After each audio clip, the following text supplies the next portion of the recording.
Well, thank you for staying with us. We still have our panel with us in the studio as well as on the Google Plus Hangout. Let me come back to you again, Michael. Before we left for the break, Sharon Kadi, was talking about. Uh, well, he landed with the president's call for people to, be prayerful, so that these killings can come to an end. But let me also come back to the security agencies because, when you talked about how they are yet to charge suspects to court. But Some people are of the opinion that at times people that are even being rounded up are not even sometimes responsible for what is going on. So they just pick people randomly and then parade them. definitely, sometimes that can happen. But I don't think in this case because I could recall that while in Benue, where the army was in operation in Benue, Yeah. so like I think like 10 soldiers were also killed in that operation. So I don't think the army would now go and round up people wrongly for when they lost their own officer. So I don't think that's the case here. But if we've arrested some herdsmen, there's something stop me. If you could arrest the overall breeze and parade them on national TV, so what's stopping you from parading the killer herdsmen arrested in Benue on national TV and charging them to court? I don't think there's anything stopping them. So Muawiyah is accusing the media, of which you're also part of. He says there's sometimes when the media over sensationalizes these issues. And do you agree with him? To an extent, I agree, and to an extent, I disagree. But So when you agree, why are you agreeing? Are there instances? the only instance that anyone can talk about right now is the last attack in Plateau, where a reporter filed a story that the North Central chairman of the Mietiala said that the attacks were retaliatory attacks, and he has come out to deny the story, which Premium Times, one of the platforms that published the story, um, offered an apology and all. So I think that's good. Which is the right thing to Which do. is definitely the right thing. But I think some people are beginning to play political mischief with it and trying to demonize Premium Times for apologizing for spreading fake news. I think the platform has done really very well for because I was a staff with Premium Times before, so I know how it takes what it takes to get a story Filed, published. yeah. So I know a lot of checks they go through. So the only solution, if there's any case of maybe there was a call log or the only evidence that we can prove here is for the reporter log, to yeah. get a call log from The network provider. and the voice, and that would solve the whole issue. But until that is done, we'll just be keep attacking Premium Times and any other media house. Let me bring back Mawia again into this conversation. Mawia, the Senate president, who is part of this government, has called, he has called on the president to change the security chiefs. I mean, he claims they are not competent enough to safeguard this country. Do you agree with that call?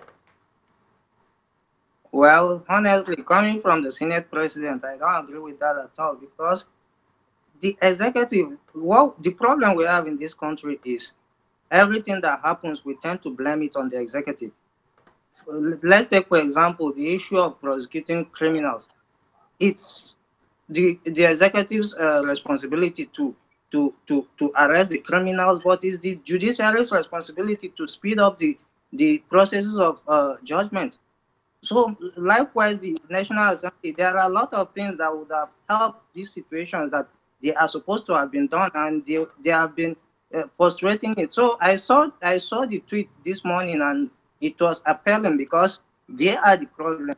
To be honest with you, they are the problem. They are the one frustrating these things. Oh yeah, They but are secure. but sorry, but the Senate president is not part of the judiciary. He's part of the legislature.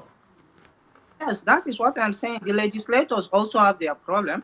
The executive have submitted numerous bills that will help in speeding up these issues, like the corruption special anti-corruption bill that was submitted that will speed up the corruption cases. It has still been sitting in the National Assembly for how many years now? They haven't passed it. So I don't think the Senate president is in the right position to be calling people to be sacked because he has been going through corruption cases himself, and he hasn't resigned.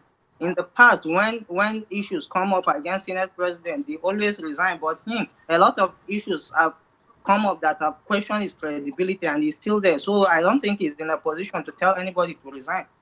All right. Sean, just before we go, do you agree with the call of the Senate president?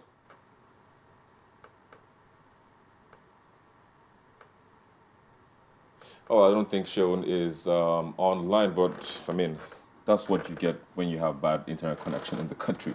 But let me just get your own view. Do you agree with that call? Definitely, I agree with the call. Why?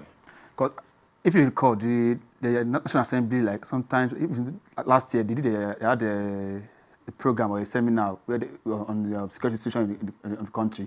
I believe he should have used that opportunity to tell the president to ask the security chiefs to go or to resign or whatever.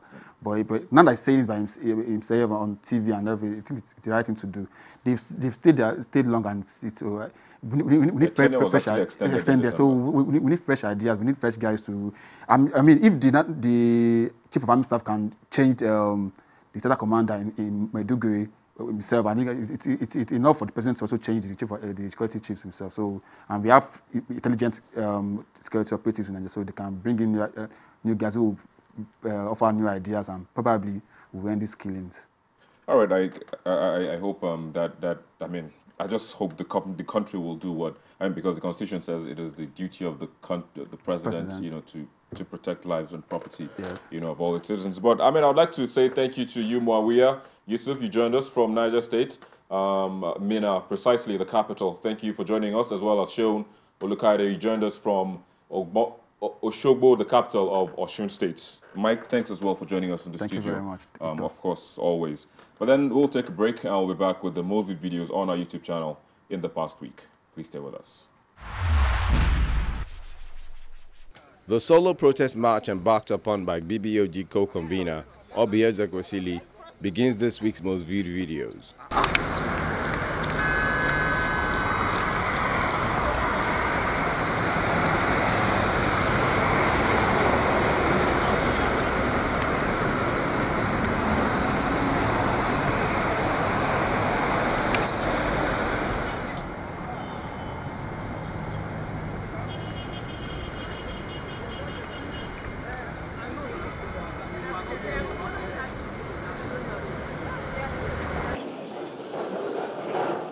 It is followed in fourth place by President Muhammadu Buhari's visit to Jos, the Plateau State capital, to commiserate with victims of an attack by suspected herdsmen.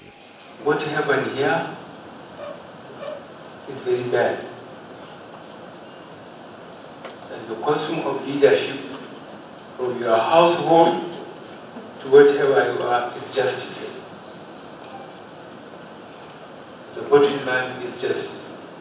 This is why when I go, normally after terrible incidents, I get the leadership of the communities, the law enforcement agents, and tell them to please continue to have control over their constituencies.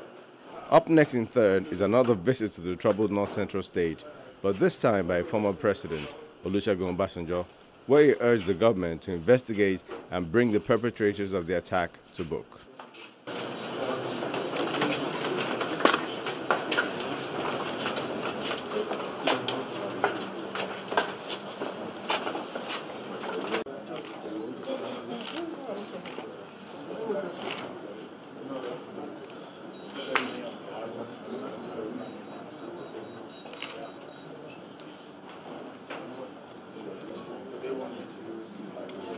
Second place is the popular comedian MC Tagwaye, a lookalike of President Buhari, who was watched by the president as he mimicked him. With the kind of story you hear on media, it will be quite difficult to think that you will have a crowd like this on our convention. So I want to thank you, Nigeria, for coming out to show that you stand with the truth. While the first part is the fire that killed 9 people and burnt over 50 cars after a petrol tanker lost control, fell over and exploded on the Lagos-Ibadan Expressway.